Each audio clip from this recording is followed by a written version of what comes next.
விதைக்கிறவன் ஒருவன் விதைக்க புறப்பட்டான். So the seed is being விதை தேவனுடைய வசனம். So the seed is the word of God. நம்முடைய இருதயம் நிலம். Heart is a field. நம்முடைய இருதய நிலம். Heart is a field. வசனம் The word of God is a seed. விதைக்கிறான். So he is sowing the seed. 4 கூட்டம் அங்க இருக்கு. There are the 4 groups. அதுல விசேஷமா 2 கூட்டத்தை நீங்க வாசித்தீங்கன்னா if you read 2 13ஆம் அதிகாரம் 19ஆம் வசனம் வாசித்து பாருங்க. ஒருவன் ராஜ்யத்தின் வசனத்தை கேட்டு உணராது இருக்கும்போது என்ன செய்யும்போது உணராது இருக்கும் பொழுது பொல்லாங்கன் வந்து எங்க வரான்? Where does the wicked come? எங்க வந்தான்? Where did he come? கரெக்டா கண்டுபிடிங்க. எங்க வந்தான்? Where did he come? எங்க வந்தான்? Where did he come?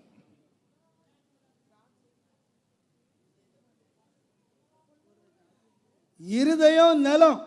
The heart is a field. விதை வசனம். Word is a seed. வசனத்தை கேட்டாங்கன்னு சொன்னா அந்த நிலம் வசனம் எங்க விழுந்துச்சு? Where did the இருதயத்துல விழுந்துச்சு. It has come into the heart. இருதயத்துல என்ன இல்ல? What is not there? உணர்வு இல்ல.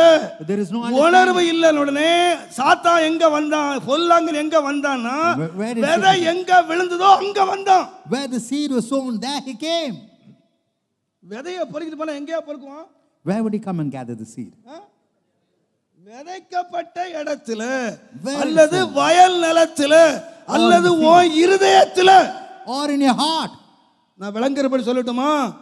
வசனம் எப்ப கேக்குறீங்களோ அப்பதான் உங்க இதயத்துல பிசாசு வர்றதுக்கு best time. When you hear the word of God, that is the best time for the devil to approach you. எந்த இருதயத்திலே வசனம் விதைக்கப்படுகிறதோ, யார் வசனத்தை கேக்குறாங்களோ அப்பதான் பிசாசு உங்களை சந்திக்கிற நேரம். Those who hear the word of God, that is the time when the devil meets you.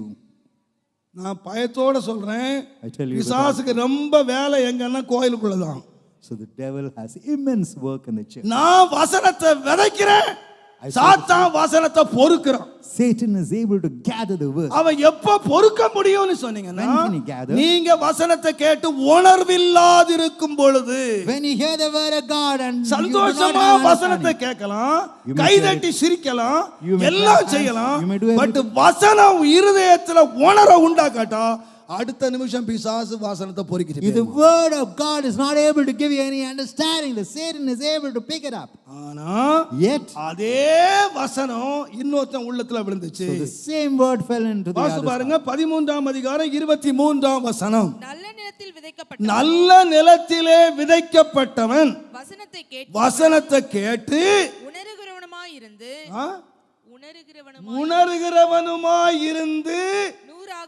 அவன் எப்படி பலன் கொடுத்தான்? How did he bear fruit? அதே வசனம் தாங்க. It's the same word. ஒரு வசனம் ஒருத்தனுடைய வாழ்க்கையில 100 மடங்கு பலன் கொடுக்குது. One word is able to bring about 100-fold reward. ஒருவன் வெறுமையாகவே போறான். The other went empty. அவன் எப்படி பலன் கொடுத்தான்? How did he give the fruit? கேட்ட உடனே the moment he heard உணர்வு அடைந்தான்.